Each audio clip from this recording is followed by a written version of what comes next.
नमस्कार, आपने देखना शुरू कर दिया है द एंगल और मैं हूं आपके साथ छवि अवस्थी। दोस्तों, केंद्र सरकार की ओर से पारित 3 विधेयक जो कृषि विधेयक थे उनको राष्ट्रपति ने हस्ताक्षर कर दिए हैं। उसके बाद वो कानून बन गए हैं, लेकिन उनका विरोध है कि थमने का नाम नहीं ले रहा है। राजस्थान की बात करें तो राजस्थान में भी इसका खासा विरोध हो रहा है। राजस्थान में कांग्रेस सरकार है, लगातार इसका विरोध कर रही है और आज इसीलिए राजस्थान के मुख्यमंत्री अशोक गहलोत और पीसीसी चीफ गोविंद सिंह डोटासरा आज राजभवन गए। राजभवन जाके राज्यपाल को उन्होंने इसके विरोध में ज्ञापन सौंपा। वहीं पंजाब में भी कुछ ऐसा ही हुआ था। पंजाब में आज पंजाब के मुख्यमंत्री धरने पर बैठ गए इसके विरोध में। तो कह सकते हैं कि कांग्रेस इस मौके को गंवाना नहीं चाहती है। चौतरफा विरोध हो रहा है इस बिल का, किसान विरोध कर रहे हैं और खुद एनडीए के जो घटक दल थे कई वो उनसे अलग हो चुके हैं, विरोध कर रहे हैं। तो लगातार पूरे देश में इसका विरोध चल रहा है। वहीं बीजेपी कोशिश कर रही है कि किसानों के बीच में जाए, किसानों को समझाए और जो एक माहौल बना है, नेगेटिव माहौल बना है, विरोध का माहौल बना है, उसे दोबारा से एक मोदी लहर के रूप में चलाया जाए। लेकिन ऐसा इस बार लग रहा है कि बीजेपी के लिए एक टेढ़ी खीर साबित होने वाली है। वही बात कर लेते हैं राजस्थान की। तो राजस्थान की बात हो रही है तो सचिन पायलट की भी बात करना जरूरी है। तो सचिन पायलट ने आज एक प्रेस कॉन्फ्रेंस बुलाई जिस दौरान मीडिया से वो रूबरू हुए। कई मुद्दों पर उन्होंने बात करी, कई मुद्दों पर राजस्थान की सरकार से सहमति जताई। तो कहीं कहीं कुछ ऐसी बातें भी कही जो कहीं ना कहीं आने वाले समय में फिर से बगावत की ओर, जात बढ़ते हुए कदमों की ओर इशारा कर रही है।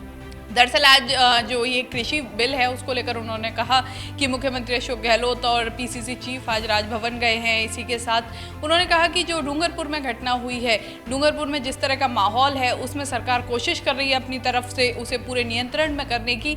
हालांकि कुछ लोगों ने इसमें ऐसा माहौल बनाया है अपने स्वार्थ के लिए। अब उनका इशारा किसकी तरफ है और क्यों वो इशारा साध रहे हैं वो ये तो वही जाने। इसी के साथ सचिन पायलट ने एक ऐसी बात कही जिसके बाद ये बात लगातार जैसे ही उनका बयान आया है सुर्खियों में आने लगी। दरअसल उन्होंने कहा कि जो उनकी मांगे हैं उन पर जल्द ही कार्रवाई हो सकती है, जिसके लिए उन्होंने बगावत की थी और वो मानेसर जाके बैठे थे। तो उसके लिए उन्होंने कहा है कि मेरी लगातार सोनिया गांधी जो कि कांग्रेस के अध्यक्ष है, प्रियंका गांधी और राहुल गांधी जो पूर्व अध्यक्ष है, उनसे लगातार मैं संपर्क में हूं, मेरी बात हो रही है और जल्द ही मेरी जो समस्या है, मेरी जो मांग है उनका निस्तारण हो सकता है।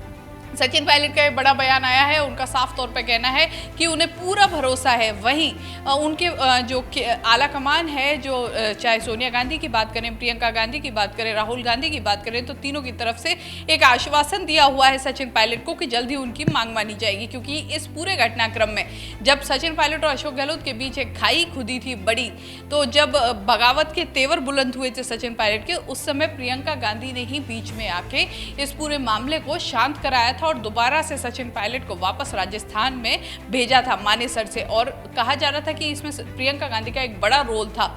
इसलिए उनका साफ कहना है कि वो संपर्क में है और जल्द से जल्द उनकी मांगे पूरी की जाएंगी।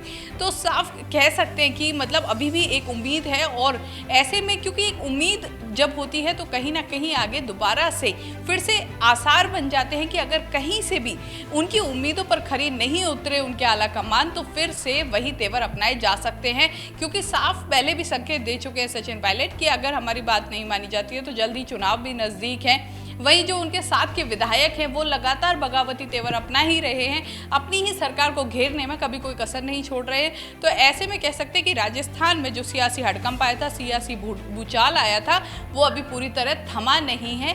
और जल्द ही हो सकता है कि अगर सब स्थिति नियंत्रण में नहीं रही और आला कमान ने पूरे नियंत्रण में स्थिति को नहीं रखा तो दोबारा से कहीं ना कहीं वैसे आसार बन सकते हैं।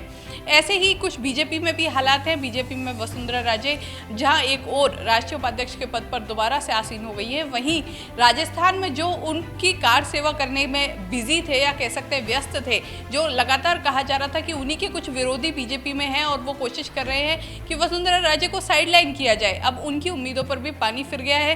तो आने वाले समय में देखना होगा कि जो ये दोनों ही पार्टियों में गुटबाजी है ये किस तरह से हावी होती है और आने वाले जो चुनाव हैं उनमें ध्यान रखते हुए किस तरह कौन किसका दोस्त बनता है। क्योंकि राजनीति में कहा जाता है कि कभी ना तो दोस्ती हमेशा के लिए रहती है और ना दुश्मनी, क्योंकि दोनों ही वक्त के अनुसार और परिस्थिति के अनुसार बदलते रहते हैं। तो अब देखना होगा कि कौन किसका दोस्त बनता है और किसकी दुश्मनी परवान चढ़ती है। इस तरह की खबरों के लिए द एंगल देखते रहिए। हमारे चैनल को जरूर सब्सक्राइब कीजिए, वीडियो को ज़्यादा से ज़्यादा शेयर कीजिए। नमस्कार।